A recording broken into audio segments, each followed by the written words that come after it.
नमस्कार साथियों, स्वागत है आपके अपने YouTube channel Vishnu coaching centre में।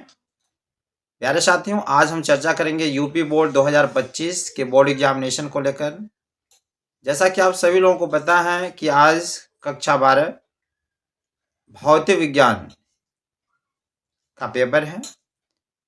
बहुत ऐसे बच्चे होंगे जो इस पेपर को लेकर के काफ़ी नर्वस होंगे, परेशान होंगे कि बोर्ड एग्जामिनेशन में कैसे पेपर आएंगे, क्या करें, कैसे करें, मेरी तैयारी तो है नहीं।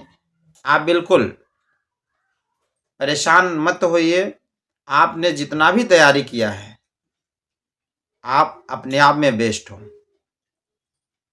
मैं आप लोगों को कुछ सजेशन देना चाहता हूँ। बोर्ड एग्जामिनेशन में जाइएगा, सबसे पहली बात तो आप बिल्कुल भयभीत ना होइए, डरिए नहीं। आपका पेपर बहुत ही अच्छा जाएगा, ये मेरी शुभकामनाएं हैं।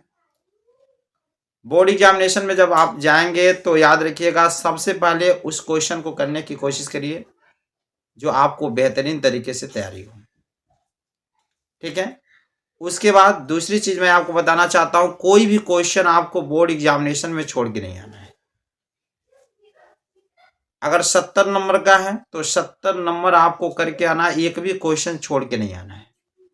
ये मैं कहना चाहता हूं। देखिए, जैसे कि कहने का तात्पर्य है, जैसे आपके बोर्ड एग्जामिनेशन में आ गया हूं, अनुगमन वेग के आधार पर ओम के नियम की उत्पत्ति करें। तो मान लीजिए आपको अनुगमन वेग नहीं पता है, तो क्या आपको ओम का नियम पता है? तो मेरे कहने का तात्पर्य यह है कि अगर आपको अनुगमन वेग की परिभाषा या उसके बारे में नहीं पता तो ओम का नियम ये पता है ना, वह आप जरूर लिखना। उस क्वेश्चन को आप उस क्वेश्चन का आप आंसर जरूर देना। अगर अनुगमन वेग नहीं है तो ओम का नियम है, तो उसकी परिभाषा आप लिख देना। समझ में आया? लेकिन छोड़ के नहीं आना है आपको, ये ध्यान रहे। ठीक है। जैसे इसी प्रकार गास की प्रमेय के अनुप्रयोग आ गए, तो मान लीजिए आपको अनुप्रयोग नहीं याद है, गास का प्रमेय याद है ना, आप वहां पे गास का प्रमेय ही लिख करके आना है, छोड़ना नहीं है। अनुप्रयोग नहीं याद है तो छोड़ दीजिए, कोई दिक्कत, उसको आप मत लिखिए, लेकिन गास का प्रमेय तो लिखेंगे ना। तो जो आपको याद है वह आप जरूर लिखेंगे, उसी के बारे में थोड़ा लिख करके आना है, छोड़ना नहीं है। ठीक है। जैसे आ गया आपका बोर्ड एग्जामिनेशन में कि ट्रांसफार्मर का सिद्धांत और उसका सचित्र वर्णन करें, तो आप सबसे पहले उस फिगर को बना लीजिएगा, और फिगर बनाने के बाद ये क्या है, इसके प्रकार कितने हैं, इन सभी को आप लोग बना करके लिख दीजिएगा, उसी के बारे में लिख दीजिएगा, लेकिन छोड़ना नहीं है। ठीक है।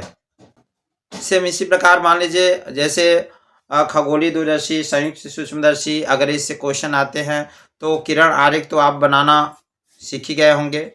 ठीक है। तो उसके बारे में ज़्यादा कुछ नहीं लिख पा रहे हैं तो आप उसका सूत्र वहाँ जरूर लिखेंगे। ठीक है। उसके बारे में आप थोड़ा बहुत लिख दीजिएगा, लेकिन उसको किरण आरेख बना दीजिएगा। ठीक है। उसी प्रकार जैसे न्यूमेरिकल्स हैं, तो बहुत ऐसे बच्चे होंगे जो न्यूमेरिकल्स में क्या करेंगे, नहीं उनको आ रहा होगा। ठीक है। दिक्कतें हो रही होंगी, तो आप क्वेश्चन को अच्छे से पढ़ना, और पढ़ने के बाद आप देखो कौन सा फार्मूला लगेगा, उस फार्मूले को लिखो, और जहां तक आप पहुंच सकते हो वहां तक पहुंचो। ठीक है। जहां तक आप पहुंच सकते हो वहां तक पहुंचो। तो जहां तक पहुंचे रहोगे, कुछ ना कुछ लिखे रहोगे वहां तक, तो आपको वहां नंबर मिलना है। ठीक है। लेकिन यही मेरे कहने का सार है कि आपको क्वेश्चन छोड़ के नहीं आना। जो भी क्वेश्चन पूछा जाए उससे रिलेटेड आपको, उससे संबंधित के बारे में ही हमको कुछ ना कुछ लिखना है, लिख करके आना है, छोड़ना नहीं है। ठीक है। तो मेरी शुभकामनाएं आपके साथ हैं। मैं आशा करता हूं कि आप एक भी क्वेश्चन छोड़ के नहीं आएंगे। कुछ न कुछ उसके बारे में, जो भी क्वेश्चन नहीं है आ रहा है थोड़ा बहुत, तो उसके बारे में आप लिख करके आना है। ठीक है। और सबसे पहले जो आपको अच्छे से क्वेश्चन आता है, पहले उसको अटेम्प्ट करेंगे। ठीक है। तो मेरी शुभकामनाएं आपके साथ हैं। Thanks for watching.